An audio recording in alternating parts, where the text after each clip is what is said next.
نحمده ونصلي ونسلم على رسوله الكريم اما بعد فاعوذ بالله من الشيطان الرجيم بسم الله الرحمن الرحيم وما ارسلنا من رسول الا ليطاع باذن الله ولو انهم اذ ظلموا انفسهم جاءوك فاستغفروا الله واستغفر لهم الرسول لوجدوا الله توابا رحيما صدق الله العظيم ان الله وملائكته يصلون على النبي يا ايها الذين امنوا صلوا عليه وسلموا تسليما اللهم صل وسلم على سيدنا محمد نور الانوار وسر الاسرار وسيد الابرار وعطرته بعدد كل معلوم لك السلام عليك يا نبي الله السلام عليك يا رسول الله السلام علیکہ یا حبیب اللہ السلام علیکہ یا نور اللہ السلام علیکہ یا خاتم النبیین السلام علیکہ یا رحمت للعالمین صلی اللہ تعالی علیہ وسلم۔ نہ پہنچے تھے نہ پہنچے ہیں نہ پہنچیں گے قیامت تک، وہ کیا پہنچیں گے خدا تک جو محمد تک نہیں پہنچے۔ محمد کی محبت دین حق کی شرط اول ہے، اگر ہو اسی میں خامی تو سب کچھ نامکمل ہے۔ لے سانس بھی یہاں آہستہ کہ دربار نبی ہے، لے سانس بھی یہاں آہستہ کہ دربار نبی ہے، یہاں پلکوں کا جھپکنا بھی بے ادبی ہے، یہاں پلکوں کا جھپکنا بھی بے ادبی ہے۔ عزیزان ملت اسلامیہ، یہ اللہ رب العزت کا بے پناہ فضل و کرم ہے کہ اس نے ہم تمام کو ہر جمعہ کی طرح آج بھی یہاں جمع ہونے کی سعادت نصیب فرمائی۔ جیسا کہ آپ تمام حضرات جانتے ہیں، ہماری پچھلے جمعہ گفتگو حج کے بارے میں ہوئی تھی کہ حج کے اقسام کیا ہے، حج کے فرائض اور واجبات کیا ہے، کس شخص پر فرض ہے، فرض ہونے کے بعد جو ادا کرے تو فضیلت کیا ہے، ادا نہ کرے تو اس کے لیے وعیدیں کیا ہے، اس کے بارے میں ہم تفصیلی گفتگو پچھلے جمعہ سماعت کر چکے۔ آج جو ہماری گفتگو ہے وہ مدینہ منورہ کے فضائل سے متعلق ہے۔ اللہ کے حبیب صلی اللہ تعالی علیہ وسلم پر اللہ رب العزت نے قرآن مجید کی سورہ نساء کی آیت نمبر 64 نازل فرمائی اور اس میں ارشاد فرمایا وما ارسلنا من رسول، اور اللہ تعالیٰ فرما رہا ہے کہ ہم نہیں بھیجے ہماری طرف سے رسولوں میں سے ایک رسول، مگر کس لیے بھیجے؟ اس لیے بھیجے تاکہ اللہ کے حکم سے اس کی اطاعت کی جائے۔ یعنی فرمایا جا رہا ہے ہم رسول کریم صلی اللہ علیہ وسلم کو رسول بنا کر اس لیے تمہارے پاس بھیجے ہیں تاکہ تم اللہ کے حکم سے میرے محبوب صلی اللہ علیہ وسلم کی اطاعت کرو، ان کی فرما برداری کرو، وہ جو حکم تم کو دے اس پر عمل کرو، جس چیز سے تم کو منع کرے اس سے بچو۔ یہ اصل مقصد ہے رسول پاک صلی اللہ علیہ وسلم کو بھیجنے کا۔ یہ فرمانے کے بعد اب اللہ پاک ہم سے فرما رہا ہے وَلَوْ أَنَّهُمْ إِذْ ظَلَمُوا أَنفُسَهُمْ جَاءُوكَ فَاسْتَغْفَرُوا اللَّهَ وَاسْتَغْفَرَ لَهُمُ الرَّسُولُ۔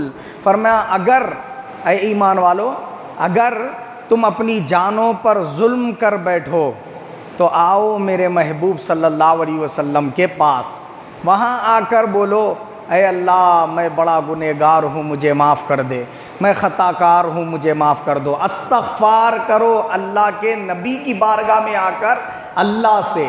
تو اللہ پاک یہاں پر آیت ختم نہیں کیا اتنا حکم دے کر، بلکہ آگے فرمایا وَاسْتَغْفَرَ لَهُمُ الرَّسُولُ۔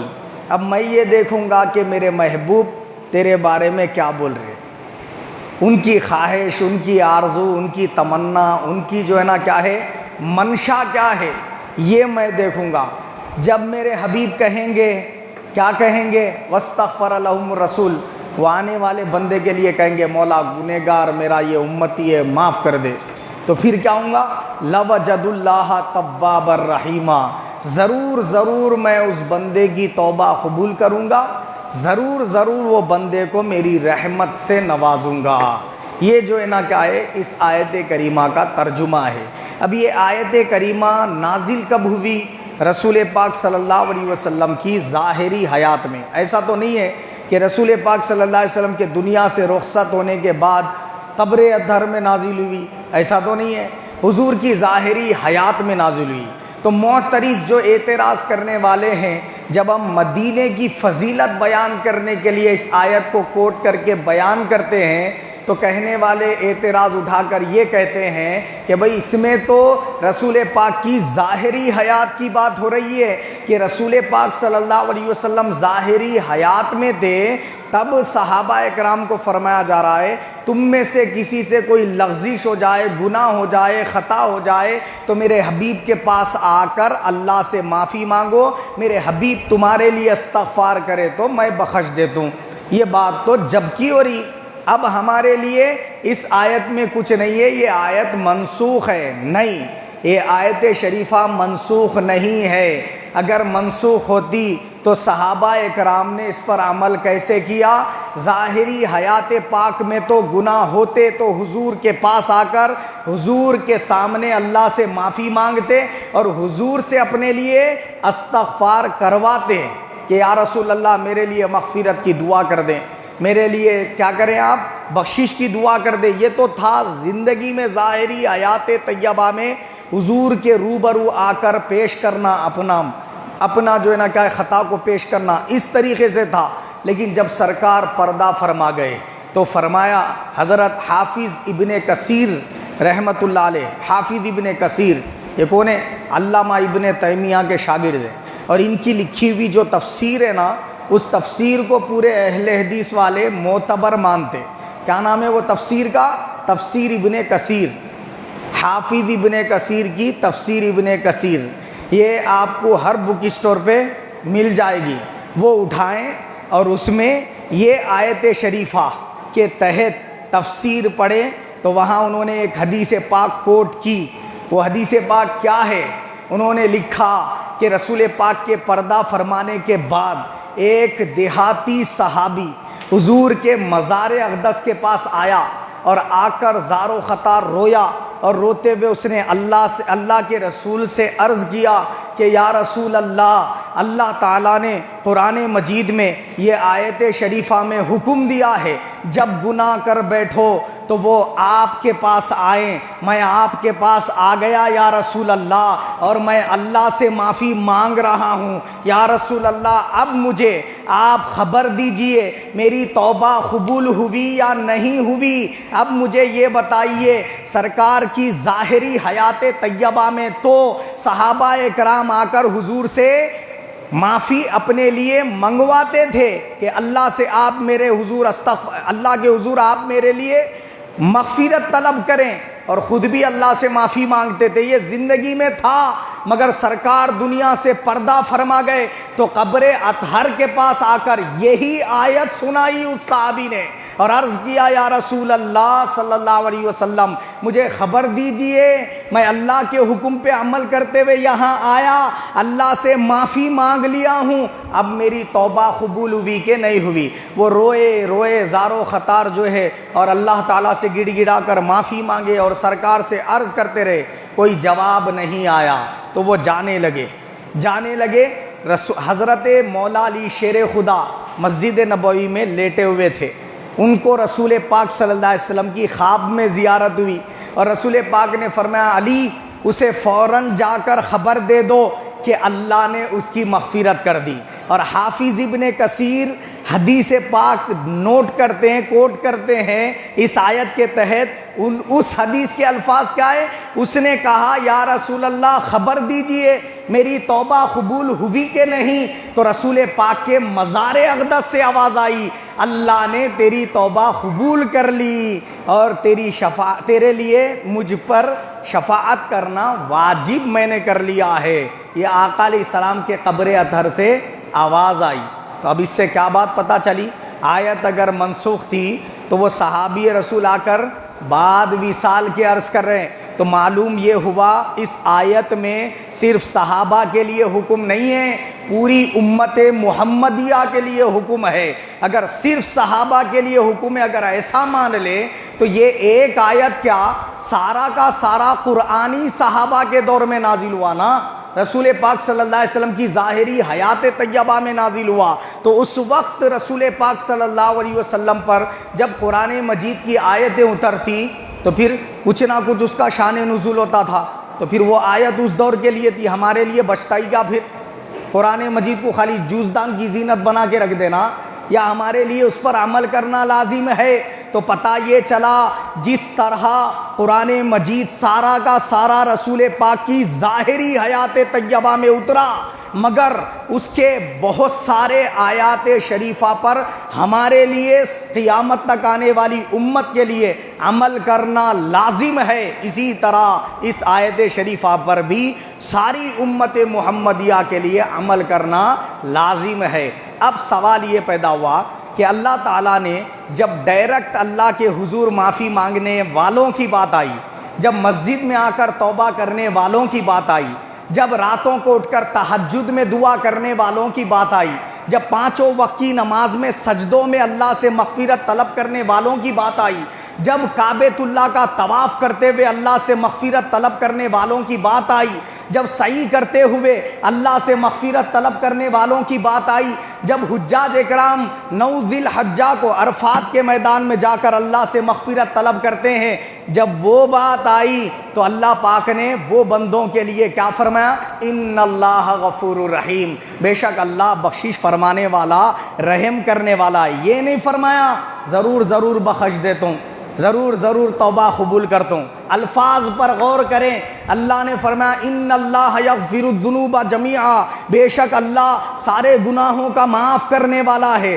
معاف کرتا تو بھی، نہیں کرتا تو بھی، مرضی ہے، مگر معاف کرنے والا ہے، مگر اس کے مرضی میں آیا تو معاف کرتا، نہیں آیا تو نہیں کرتا۔ تو مسجد میں توبہ کرنے والوں، تہجد میں توبہ کرنے والوں، سجدوں میں گڑ گڑانے والوں، طواف میں گڑ گڑانے والوں، سعی میں گڑ گڑانے والوں، عرفات و مینا میں گڑ گڑانے والوں، جمرات کے پاس شیطان کو کنکر مارنے کے بعد دعائیں کر کے مغفرت طلب کرنے والوں، تمہارے لیے خدا کہتا ہے ان اللہ غفور الرحیم، ان اللہ یغفر الذنوب جمیعا، بے شک اللہ معاف کرنے والا ہے، رحم کرنے والا ہے، مگر نہیں فرمایا ضرور معاف کروں گا، ضرور رحم کروں گا۔ یہاں فرمایا جو میرے مصطفیٰ کے پاس آ کر مجھ سے کہے اے اللہ میں گناہ گار ہوں، میری مغفرت کر دے، تو اللہ فرماتا ہے ادھر میرا مصطفیٰ کہے گا مولا میرا امتی ہے، معاف کر دے، لوجد اللہ تواب الرحیم، ضرور ضرور اس کی مغفرت کر دوں گا، اسے اپنی دامن رحمت میں لے لوں گا۔ اب فیصلہ آپ کیجئے، ایک طرف ڈائریکٹ مانگنے والا ہے کعبے کو پکڑ کے، اس کے لیے فرمایا ان اللہ غفور الرحیم، اللہ معاف کرنے والا ہے، مگر جب رسول پاک کے پاس آ کر مانگنے کی بات آئی وہاں فرمایا اللہ ضرور معاف کرے گا۔ دونوں میں فرق سمجھ میں آیا کہ نہیں؟ اگر ضرور ضرور معافی چاہیے، معافی ہونا ہی ہونا چاہیے، تو پھر رسول پاک کی دہلیز پہ آ کر اللہ کے حضور مغفرت طلب کرنا ہوگا۔ اگر مغفرت چاہیے بھی یا نہیں چاہیے بھی تو اس صورت میں جہاں سے چاہو اللہ کے حضور مغفرت طلب کرو۔ تو پتہ یہ چلا اللہ نے اس آیت شریفہ کے تحت در مصطفیٰ کی فضیلت بیان فرمائی ہے۔ اب آئیے اللہ کے حبیب صلی اللہ علیہ وسلم سے پوچھتے ہیں یا رسول اللہ صلی اللہ علیہ وسلم مکہ میں زیادہ رہیں یا مدینہ میں زیادہ رہیں؟ پوچھو اللہ کے حبیب صلی اللہ علیہ وسلم سے، کسی ملا مولوی کے فتوے کو دیکھنے کی ضرورت نہیں، اللہ کے حبیب نے درجنوں احادیث شریفہ میں مدینے کی فضیلت اور اس کی اہمیت کو اجاگر فرمایا ہے، اور مکہ سے مدینہ کو کمپیئر کر کے تقابل کر کے بتایا کہ کس کی فضیلت زیادہ ہے، کسے اہمیت زیادہ دینی چاہیے۔ حضرت سیدنا عمر بن خطاب رضی اللہ تعالیٰ عنہ خلیفہ ثانی رسول پاک صلی اللہ تعالیٰ علیہ وسلم سے عرض کیے یا رسول اللہ صلی اللہ علیہ وسلم میں عمرے کے لیے جانا چاہتا ہوں۔ آقا علیہ السلام نے بڑے پیار اور شفقت کے لہجے میں فرمایا اے عمر میرے بھائی، پیار سے فرمایا سرکار، جسے چاہے سرکار بھائی کہہ دے، جسے چاہے سرکار چاچا کہہ دے، جسے چاہے اپنے اہل بیت میں داخل کر لیں، جس کو جو چاہے فضیلت سے نواز دے، آقا کا اختیار ہے۔ حضرت عمر بن خطاب رضی اللہ عنہ کو پیار اور شفقت کے لہجے میں فرمایا عمر میرے بھائی، مکہ جاؤ، عمرہ کرو، مگر عمرہ کرنے کے بعد وہاں ٹھہرنا مت، مدینہ فوراً چلے آنا۔ کیا منشا ہے رسول پاک کا؟ ارے کیا مکہ میں فضیلت زیادہ نہیں ہے؟ کیا مکہ میں ایک نماز کی فضیلت 1,00,000 نماز کے برابر نہیں ہے؟ ایک نیکی کی فضیلت 1,00,000 کے برابر نہیں ہے؟ تو آقا علیہ السلام کو چاہیے کیا تھا؟ یہ کہتے عمر مکہ میں زیادہ دن ٹھہر کے اطمینان کے ساتھ عمرہ کر کے درجنوں طواف کر کے دعائیں کر کے میری امت کے لیے دعائیں کر کے واپس آنا نہیں فرمایا۔ فرمایا آقا علیہ السلام نے عمر عمرہ کرنے کے فوراً بعد مدینہ چلے آنا، زیادہ وہاں ٹھہرنا مت فرمایا۔ کیوں؟ اس لیے کہ سرکار یہ چاہتے ہیں کہ میرے مدینے میں زیادہ رہیں، میرے مدینے میں زیادہ ٹھہرا کریں۔ تو حضرت عمر فاروق رضی اللہ تعالیٰ فرماتے ہیں میں عمرہ کر کے پھر ٹھہرا نہیں مکہ میں، فوراً رسول پاک صلی اللہ علیہ وسلم کے پاس دوڑا چلا آیا۔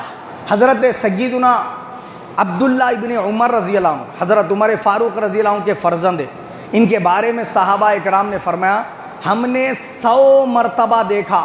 کس کو؟ حضرت عبداللہ ابن عمر رضی اللہ عنہ کو۔ یہ مدینے سے باہر کسی جہاد میں جاتے یا کوئی سفر تجارت پہ جاتے تو آتے ہی اپنے گھر کو نہیں جاتے، آتے ہی کسی سے حال وغیرہ دریافت نہیں کرتے، سیدھا رسول پاک صلی اللہ علیہ وسلم کے مزار اقدس کے پاس آتے، اور جہاں کہیں پر ہوتے حضرت عمر بن عبدالعزیز بنو امیہ، ان کو امیر المومنین اور خلیفہ جو ہے نا کہتے ہیں، حضرت عمر بن عبدالعزیز کہا جاتا ہے کہ حضرت سیدنا عمر بن خطاب رضی اللہ تعالیٰ کے دور خلافت میں جو عدل و انصاف دیکھا گیا وہ عدل و انصاف ان کے دور میں دیکھا گیا۔ حضرت عمر بن عبدالعزیز بڑے متقی، بڑے زہد و تقویٰ کا پیکر، بڑے عاشق رسول، یہ تو کیا کرتے اپنے پاس سے ایک قاصد کو صرف پیسے دے کے اس لیے بھجواتے تھے کہ وہ سرکار کے روضے پر جا کر ان کا سلام پیش کر کے آئے۔ ہاں سمجھے نہیں سمجھے آپ؟ یہ صحابہ اکرام تابعین کے طور طریقے میں بتا رہا ہوں۔ حضرت عبداللہ ابن عمر رضی اللہ تعالیٰ عنہ کا تو معمول تھا کہ انہوں نے جب جہاں جہاں دیکھا کہ سرکار فلاں درخت کے نیچے بیٹھے ہیں، مسجد مدینہ منورہ سے صرف وہ درخت کے نیچے جا کر بیٹھنے کے لیے سفر کر کے جاتے تھے، اور وہاں جہاں سرکار لیٹے ہیں وہاں لیٹ کر وہاں سے برکتیں حاصل کرنے کے لیے سفر کر کے جاتے تھے۔ کس لیے آئے اے عمر عبداللہ ابن عمر؟ کسی نے پوچھا تو وہ بولے کہ جو ہے یہاں رسول پاک صلی اللہ علیہ وسلم لیٹے تھے، بس میرا جی چاہا جہاں میرے آقا لیٹے ہوں وہاں سے برکتیں سمیٹوں، وہاں کی برکتوں کو حاصل کروں، آ گیا یہاں پر لوٹنے کے لیے، آ گیا یہاں پر لوٹ کے برکتیں حاصل کرنے کے لیے۔ جہاں سرکار بیٹھا کرتے تھے مسجد نبوی میں منبر رسول پر، حضرت عبداللہ ابن عمر رضی اللہ تعالیٰ عنہ وہاں جا کر سرکار کے بیٹھنے کی جگہ پر اپنا دست مبارک پھیرتے اور اپنے جسم پر برکتوں کے لیے پھیر لیا کرتے تھے۔ یہ صحابہ اکرام کے معمولات تھے۔ تو میں عرض یہ کر رہا تھا کہ لوگ کہتے ہیں کعبۃ اللہ کی ایک نیکی پوری روئے زمین پر 1,00,000 کے برابر ہے نا، وہاں 1 گنا 1,00,000 کے برابر ہے، تو بولے مدینہ جانے پر ثواب کم ہو جاتا، مسجد نبوی میں ایک نیکی کرے تو 50,000 کے برابر ہے، تو آدھا ثواب مل رہا، لہذا وہاں کے 8 دن کیا بھی یہیں پر گزر بسر کر لیتے ہیں، مدینہ جانے کی ضرورت کیا ہے؟ ویسے میں مدینہ جانا حج کے فرائض میں بھی نہیں ہے، واجبات میں بھی نہیں ہے، حج کے سنتوں میں بھی نہیں ہے، لہٰذا حج کرو، مکے میں رہو، بس مکے سے ہی گھر کو واپس لوٹ جاؤ، یہ بول رہے نا لوگ۔ مگر رسول پاک صلی اللہ تعالی وسلم نے درجنوں احادیث شریفہ میں مدینہ کی فضیلت بتاتے ہوئے ارشاد فرمایا، بخاری شریف کتاب الدعوات جلد نمبر 5 صفحہ نمبر 2343 حدیث نمبر 6011 ہے۔ آقا نے اپنے ہاتھ اٹھائے، اللہ تعالیٰ سے دعا کی، اللہم حبب الینا المدینۃ کما حببت الینا مکۃ او اشد۔ آقا علیہ الصلوۃ والسلام نے فرمایا، اے اللہ تو مدینہ منورہ کی محبت ہمارے دلوں میں پیدا کر دے، اور کتنی محبت پیدا کر دے کہ جتنی محبت تو نے مکے کی ہمارے دل میں پیدا کر دی اس سے بھی زیادہ محبت مدینے کی ہمارے دلوں میں پیدا کر دے۔ یہ کس نے دعا کی؟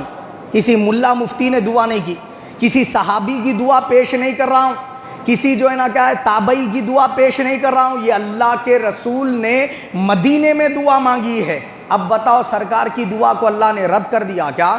حدیث بخاری کی ہے یہ، اللہ تعالیٰ سے حضور مانگ رہے ہیں، مولا مکہ مکرمہ کی جتنی محبت تو نے ہمارے دلوں میں پیدا کی اس سے بھی زیادہ محبت مدینے کی ہمارے دلوں میں پیدا کر دے۔ تو جو لوگ مکہ مکہ کم بول رہے، مدینہ مدینہ زیادہ بول رہے، نعتوں میں مدینہ مدینہ نہیں، قوالی میں مدینہ مدینہ، زبانوں پر مدینہ مدینہ، لکھنے میں مدینہ مدینہ، یہ زیادہ کیوں آ رہا ہے؟ مکہ مکہ زیادہ کیوں نہیں آ رہا؟ یہ رسول پاک کی دعا کا اثر ہے۔ جو اہل ایمان ہوگا وہ مکہ مکہ کم کہے گا، مدینہ مدینہ زیادہ کہے گا، کیونکہ سرکار کا منشا یہ ہے کہ مدینہ مدینہ زیادہ کہا جائے، مدینے کو زیادہ یاد کیا جائے، مدینے سے زیادہ محبت کی جائے۔ اب بتاؤ مکہ میں رہنا سرکار کو زیادہ محبوب ہے کہ مدینہ میں رہنا؟ اب سرکار کو زیادہ محبوب ہے مدینہ میں رہنا، تو مکہ میں حج کرو مدینہ چلے آؤ۔ کیا؟ مکہ میں حج کرو مدینہ چلے آؤ۔ دوسری حدیث پاک یہ بھی بخاری شریف سے سنا رہا ہوں، اللہ کے حبیب نے دعا کی، کیا دعا کی سنیے؟ اللہم اجعل بالمدینۃ ضعفیک ما جعلت بمکۃ ببرکہ۔ کیا بولے سرکار؟ اے اللہ تو نے جو مکہ مکرمہ میں برکتیں نازل فرمائی ہے، اے اللہ تو نے جو مکہ مکرمہ میں 1786 ہے، اب بتاؤ مکہ کے اندر برکتیں کتنی ہیں؟ 1%، مگر رسول پاک کے پاس مدینے میں برکتیں کتنی ہیں؟ 2%، 2 گنا زیادہ۔ کیوں کہ اللہ کے حبیب نے دعا مانگی، مکہ میں 1 گنا برکت نازل فرما، اس سے 2 گنا برکت زائد مدینے میں نازل فرما۔ یہ بخاری سے حدیث میں نے کوٹ کر دی۔ اب آئیے ابو ہریرہ رضی اللہ تعالیٰ عنہ سے روایت ہے حدیث پاک، رسول پاک صلی اللہ علیہ وسلم نے اللہ سے عرض کیا کہ اے اللہ تو نے ابراہیم علیہ السلام کی دعا کی وجہ سے مکہ مکرمہ میں برکتیں نازل فرمائی، اور مکہ مکرمہ کے اشیاء میں برکتیں نازل فرمائی۔ وہ سب کچھ کیوں کیا؟ ابراہیم علیہ السلام کی دعا سے۔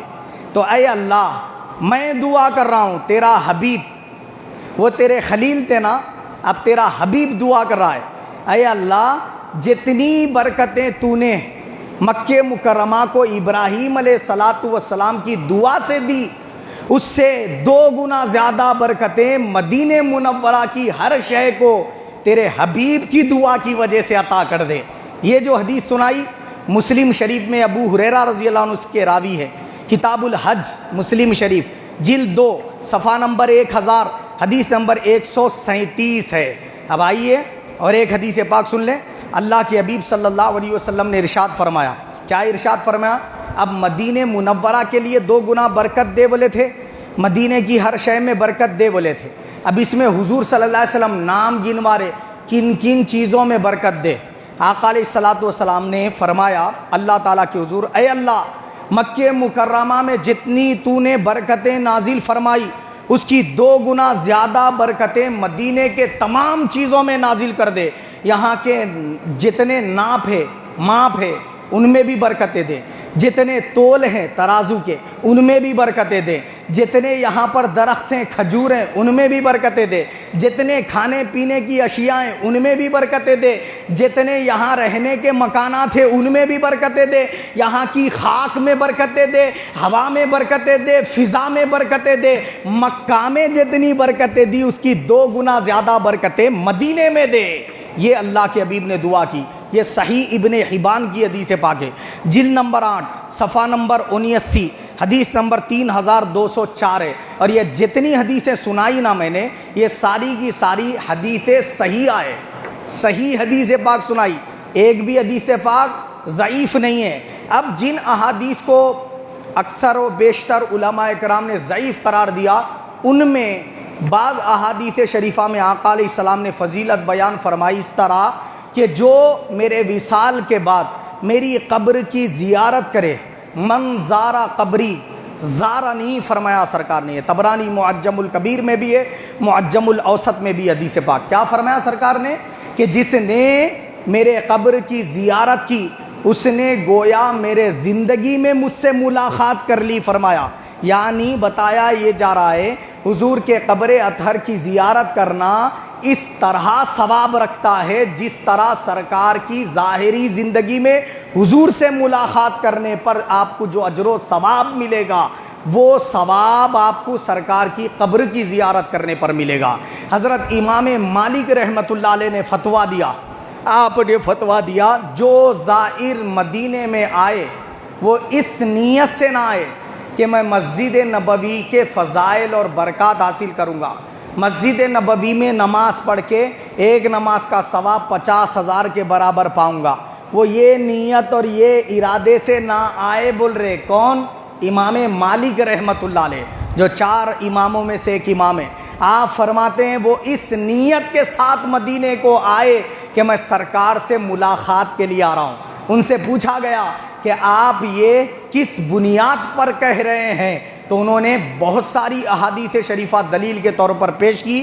اس میں یہ حدیث پاک بھی پیش کی, من زارا قبری زارنی, جس نے میرے قبر کی زیارت کی اس نے گویا مجھ سے ملاقات کر لی. تو آقا علیہ السلام نے یہ فرمایا ہے اس فضیلت کو سامنے رکھتے ہوئے یہ ارادے کے ساتھ آئے کہ میں سرکار سے ملنے جا رہا ہوں. اب دیکھیے عزیزان ملت اسلامیہ, مکہ میں کیا ہے؟ اللہ تعالیٰ کا گھر ہے, سب سے عظمت والا گھر ہے. مکہ میں کیا ہے؟ رسول پاک کی ولادت گاہ ہے. مکہ کیا ہے؟ سرکار کا وہاں بچپن گزرا. مکہ کیا ہے؟ سرکار کی وہاں جوانی گزری. مکہ کیا ہے؟ سرکار نے پہلا نکاح وہاں کیا. سرکار دو جہاں صلی اللہ علیہ وسلم کی اکثر اولاد وہاں پر ہوئی. مکہ کیا ہے؟ مکہ میں عرفات ہے, مزدلفہ ہے, مینا ہے. مکہ کیا ہے؟ وہاں جمرات ہے. مکہ کیا ہے؟ وہاں زمزم کا پانی ہے. مکہ کیا ہے؟ وہاں صفا مروہ ہے, مقام ابراہیم ہے, جنت سے اتارا ہوا پتھر حجر اسود ہے. مکہ کیا ہے؟ وہاں حتیم کعبہ ہے. مکہ کیا ہے؟ وہاں کعبۃ اللہ کے دروازے اور حجر اسود کے بیچ یہ جو حصہ ہے ملتزم کا حصہ ہے. اس سرکار نے اس کی فضیلت بیان کرتے ہوئے فرمایا جسے اللہ کا ہاتھ پکڑنا ہو وہاں پکڑ لے, جسے اللہ کا ہاتھ چومنا ہو وہ حجر اسود کا بوسہ لے لے. نہیں, مقام ابراہیم کے پاس دعائیں قبول ہوتی ہے. 50 طواف کر لے کعبے کا تو سرکار نے فرمایا گناہوں سے ایسے پاک ہو جائے گا جیسا ماں کے پیٹ سے ابھی پیدا ہوا. یہ ساری فضیلتیں اگر مکہ مکرمہ کو تنہا دیکھا جائے تو یہ ساری فضیلتیں ہیں, ساری برکتیں ہیں. خوب جاؤ مکہ مکرمہ, طواف کرو, حجر اسود کا بوسہ لو, زمزم پیو, عرفات جاؤ, مینا جاؤ, مزدلفہ جاؤ, سب کچھ مکہ برکتوں والا ہے. حاصل کرو برکتیں. میرے آقا بھی مکہ جاتے ہیں, عمرہ بھی کرتے ہیں, حج بھی کرتے ہیں, آپ بھی جاؤ, مگر یہ بات ذہن نشین کرو کہ مکہ کا کبھی مقابلہ مدینے سے مت کیا کرو. کیوں؟ اس لیے کہ مکہ مکرمہ میں وہ سب کچھ تو ہے مگر رسول پاک نہیں ہے. مدینہ اس مقام کا نام ہے جہاں اللہ کے محبوب کائنات میں سب سے بڑا درجہ اور مقام رکھنے والی ہستی, اللہ کے بعد جس کا مقام و مرتبہ ہے وہ ہستی آرام فرما مدینہ منورہ میں ہے. اب بتاؤ مدینہ منورہ میں اللہ کے محبوب ہیں تو فضیلت کس کی زیادہ ہوگی؟ مکہ مکرمہ میں حضور سے نسبت رکھنے والی چیزیں ہیں, مدینے میں نسبت دینے والی ہستی ہے, فضیلتیں کس کی زیادہ ہوگی؟ اسی لیے علماء کرام نے فرمایا کہ جو شخص یہ چاہتا ہے کہ روئے زمین پر عرش سے افضل مقام کی زیارت کروں, کس سے؟ یہ نہیں بول رہے کعبے سے افضل, بول کے کس سے افضل؟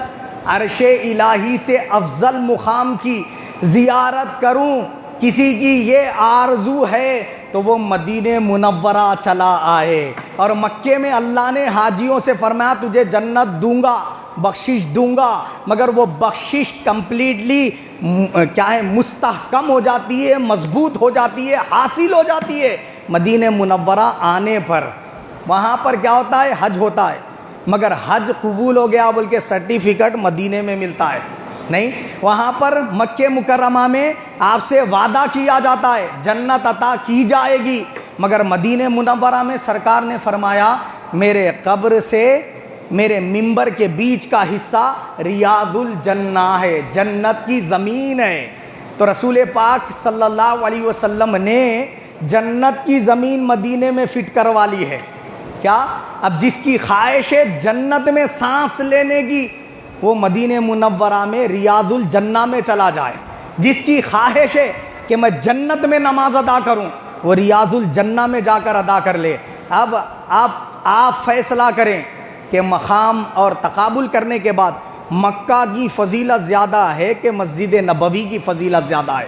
2 رکعت نماز اگر کوئی شخص مسجد نبوی میں پڑھتا ہے، وہ 1 رکعت پر تو 50,000 رکعت کا ثواب ملتا ہی ہے، اس کے ساتھ ایک مقبول حج، ایک مقبول عمرے کا ثواب دیا جاتا ہے۔ وہاں کی ہر نیکی 50,000 کے برابر ہے، مگر ایک گناہ کرا تو ایک ہی لکھا جاتا وہاں۔ یہ کرم نوازش ہے میرے آقا علیہ الصلوۃ والسلام کے صدقے میں۔ مگر مکہ مکرمہ میں ایک گناہ کرا تو 1 لاکھ لکھا جاتا، ایک نیکی کرے تو 1 لاکھ لکھی جاتی۔ مسجد نبوی میں آ جاؤ، مدینہ منور آ جاؤ، ایک نیکی 50,000 کے برابر، لیکن ایک گناہ کرے گا تو ایک ہی لکھا جائے گا، کیونکہ رسول پاک رحمت للعالمین ہے۔ یہاں زحمت نہیں دی جاتی، گناہ کم لکھے جاتے ہیں اور کیے سو سارے گناہ سرکار کی زیارت سے دھو دیے جاتے ہیں۔